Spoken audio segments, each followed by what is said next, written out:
पूछ पर, सबही कहू समुझाए। तेल बोरी पट बांधी पुनी, पावक देहु लगाई। बोले अब इसका भावार्थ कितना सीधा सीधा है कि बंदर को पूछ पर ममता ज्यादा है। कपड़ा बांधो, तेल डालो, आग लगा दो। पर इतनी छोटी बात के लिए गोस्वामी जी ने इतनी मेहनत क्यों करी? ये बात चौपाई में क्यों नहीं कही? और मजेदार कर सकते थे, और चटकारेदार कर सकते थे। किसी को आप जलाने जा रहे हो, पता चला आज देश की सबसे बड़ी विडंबना क्या है? बोले दहेज प्रथा, लड़कियां जला दी जाती हैं, भारी आपदा है। तो किसी को जलाया जाए इससे बड़ी आपदा है क्या? बोले जिंदा जला दिया इनको। तो जिंदा किसी की पूंछ में, हाथ पैर में आपने कपड़ा बांधा और तेल डाल दिया, जला दिया, तो पूछे थोड़ी जलेगी, पूरा इंसान जलेगा। तो इतनी बड़ी आपदा हनुमान जी पे आने जा रही है, इसलिए गोस्वामी तुलसीदास जी ने दोहे में इसको समझाया कि आपदा में अवसर कैसे कहते हैं। तो कहने कपिके ममता पूछ पर। ममता वाला जो शब्द है ये बहुत रिजर्वेशन वाला शब्द है। जो ममता है ये रिजर्वेशन है माओं के लिए, स्त्रियों के लिए, महिलाओं के लिए। ममता शब्द कभी भी पुरुषों के लिए इस्तेमाल नहीं होता। हमारे यहाँ हिंदी बहुत रिच भाषा है, इतनी संकीर्ण भाषा थोड़ी कि आप कुछ भी कहीं भी लिख लेते हैं। आप शंकर जी पे क्या चढ़ाते हो? पानी, जल चढ़ाते हो, पानी क्यों नहीं चढ़ाते? आप सूर्य पे क्या चढ़ाते हो? जल चढ़ाते हो, पानी थोड़ी चढ़ाते हो। आप गंगा जी से क्या लाते हो? पानी थोड़ी लाते हो, जल लाते हो। तो हमारे यहाँ पर्यायवाची में भी जब इतना भेद है, तो आप सोचो कि ममता जैसे रिजर्वेशन वाले शब्द को किसी बानर के पूंछ के लिए क्यों इस्तेमाल करेंगे? ये भी तो कह सकते थे कि भाई कपि के चाहक पूंछ पर, क्या दिक्कत थी? कपि के प्रिय उस पूंछ पर, सबही कहू समझाए। तेल डाल कर खींच खांच कर, अग्नि देहु लगाए। कुछ भी कर सकते थे। तब मेरे जैसा सामान्य व्यक्ति 2 मिनट में एक दोहा बना सकता, तो इतने बड़े ज्ञानी थे। ममता क्यों शब्द इस्तेमाल किया? ममता तो मतलब माओं के लिए है भाई, माँ की ममता। ममता शब्द कभी पुरुषों के लिए इस्तेमाल नहीं होता। पिता को ममता है, पिता को ममता नहीं, प्यार प्रेम होता है। ममता तो माँ के लिए, स्त्री के लिए इस्तेमाल हुई। तो अब हनुमान जी स्त्री है नहीं, तो इस्तेमाल क्यों किया? क्योंकि पूछ तो पार्वती है। देखिए पूछ जो है, पूछ होती है व्यक्ति की। हनुमान जी की पूछ नहीं थी। ये मूर्ख लोग हैं जो सोचते हैं इनको बंदर है। बंदर नहीं है, वो भगवान है, ईश्वर है। पूछ जो है, पूछ कहते हैं व्यक्ति की पूछ है। अरे यार विपिन बाबू की बड़ी पूछ है, अरे झा साहब की बहुत पूछ है, अरे आचार्य जी की पिताजी की बहुत पूछ है। पूछ होता है यश का प्रतीक। पूछ है आपका विवेक। पूछ क्या है? आपका दिमाग है, आपका ज्ञान है। पूछ किस चीज की होती? आपकी अच्छाइयों की पूछ होती है, आपके ज्ञान की, आपकी श्रेष्ठता की पूछ होती है।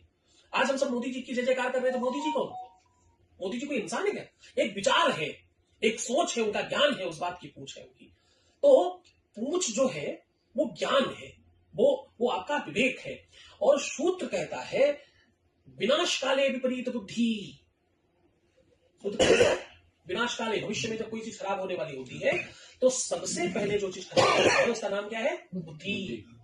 तो ये यहां नहीं कहा जा रहा है कि भैया उनकी पूंछ पर, वो कह रहे जब व्यक्ति पर आपदा आने वाली होती है तो उसके दिमाग पर पट्टी बन जाती है, उसके दिमाग में आग लग जाती है, उसको कुछ नहीं दिखाई पड़ता। फिर कौन सी आंख पर? बोले वो विजनरी आंख पर आग लग जाती, कुछ दिखाई नहीं पड़ता, कुछ समझ नहीं आता। बोले ममता इस्तेमाल क्यों किया? बोले ममता इसलिए इस्तेमाल किया कि जो बुद्धि है वही परमात्मा है। और रामायण में परमात्मा को गोस्वामी जी ने कई बार कहा कि भगवान क्या करता है? बोले भगवान ममता की तरह, माँ की तरह आपकी रक्षा करता है। गोस्वामी तुलसीदास जी ने लिखा, कर रही सदा तिनकर रखवाली, जिम बालक राखे महतारी। जैसे माँ अपने बच्चे को रखती है, भगवान ऐसे रखता है। तो माँ को या तो भगवान से और अथवा भगवान को माँ से रिफ्लेक्ट किया गया है, एक दूसरे के का पूरक बताया गया।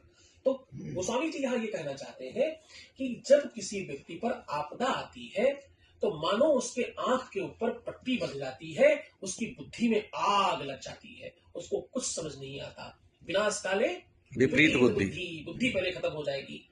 इसको गोस्वामी जी ने भी कहा, जय ही विधिना दारुण दुख देही। दारुण और आग पर्यायवाची है, या तो दारुण जंगल को कहते हैं, या तो आग को कहते हैं, और या तो बड़ी घंघोरता को कहते हैं, अंधेरे को कहते हैं। तो बोले जी विधिना दारुण दुख देही देही की मति, मति पहले हर लेगी।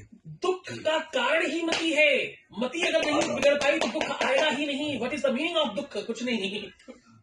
बुखार बड़ी चीज नहीं है, कौन सा बुखार है ये पता नहीं है, इसलिए बड़ा है। जैसे पता चल जाएगा कोरोना का बुखार कितना बड़ा था, बहुत बड़ा, और दवाई आ गई, अब क्या? कुछ नहीं। कोरोना मैंने डबल जीरो। मलेरिया का बुखार कितना बड़ा था, बहुत बड़ा, दवाई आ गई तो क्या? कुछ नहीं। डेंगू का बुखार कितना बड़ा था, बहुत बड़ा, दवाई आ गई, कुछ नहीं। तो जैसे ही तुम्हारी मति ने उसको जान लिया, वैसे ही दुख खत्म, समाप्त हो गया। तो सबसे बड़ा कौन है? मति। तो मति ही, वही कह रहे हैं वहां पर कि कप के ममता पूछ पर सबही कहो समझाए, सब कह रहे एक साथ। बोले सबही कहो समझाए का मतलब है कोई दुनिया का ऐसा व्यक्ति नहीं है जिसके मति पर पट्टी नहीं बन जाती, आंखों पर पट्टी नहीं बन जाती। बोले क्या भगवान के लिए भी यही सूत्र लागू होता है? तो किसी ज्ञानी ने कहा हाँ, भगवान के लिए भी यही सूत्र लागू होता है। असंभव है मृगस्य जन्म तथा विरामो लुलुभे मृगाया। बोले सोने का मृग होना असंभव है, फिर भी भगवान राम जैसा व्यक्ति उसे लुलुहाते घूम रहा है, सोने का मृग मार कर लाएंगे अपनी पत्नी के लिए। क्यों? क्योंकि दुख आने वाला है कल, पत्नी का हरण होना है, जो पत्नी का हरण होना है भविष्य में। वर्तमान में पहले क्या हुआ? मति खराब हो गई, सोने के मृग के पीछे भाग लिए, न भागते तो नहीं ले जा पाता रावण। तो जब भविष्य में आपका संकट आने वाला है तो आपका आज ही दिमाग खराब हो जाएगा, कल नहीं खराब होगा, आज बिफोर। तो वही कह रहे हैं, आप पूछ पर सवे कहो समझाए, तेल बोल पटवान तुम पावक देख लगाए, आग लगा दो। अब हनुमान जी ने उस आपदा को अवसर बनाया। आपदा तो बहुत बड़ी थी, भारी आपदा है, आग लग जाएगी, पूरा इंसान जल जाएगा। उन्होंने उसे अवसर बना लिया, उसी पूंछ से पूरी लंका जला डाली। रावण इनको जलाना चाह रहा था, हनुमान जी ने उसको जला डाला। तो जिसने भी आपदा में अवसर देख लिया, जिसने भी अंधेरे में उजाला देख लिया, जिसने अपने संकटों को सुख मान लिया। अब विद्यार्थियों को सबसे ज्यादा मेहनत करनी पड़ती, बहुत अभाव में रहना पड़ता है, सामूहिक भोजन करना पड़ता है, उबला हुआ बॉयल्ड खाना, उल्टा सीधा कुछ, बहुत घर के जैसा तो नहीं पक सकता एक आदमी के लिए स्पेशल, सामूहिक में तो अगड़म बगड़म खाना पड़ता है, सामान्य व्यवस्थाओं में रहना पड़ता है। तो इस आपदा को जिसने अवसर समझ लिया, यार यही तो अवसर है, यही करके तो हम श्रेष्ठ हो पाएंगे। विद्यार्थी का लक्षण यही है, अल्पाहारी, थोड़ा खाओ, अच्छा होगा ज्यादा खाओगे, अच्छा मिलेगा तो क्या करेगा आदमी? ज्यादा खाएगा, खराब मिला तो थोड़ा खाएंगे। तो विद्यार्थी का लक्षण ही अल्पाहारी। और बोले बाहर असुविधाओं में रहना है, बोले ये भी लक्षण है गृह त्यागी, ताग चेष्टा बको ध्यानम स्वाहा निद्रा दैवचा, इसमें अल्पाहारी भी तो है। अल्पाहारी गृह त्यागी विद्यार्थी पंच लक्षण, विद्यार्थी का लक्षण है। आपदा में रहो, अवसर के बाद तलाश करो। एक विद्यार्थी, एक विद्याध्ययन करने वाला व्यक्ति श्रेष्ठ कब होता है? जब वो सब कुछ त्यागता है, जो सब छोड़कर खड़ा है, वही दुनिया में सबसे बड़ा है।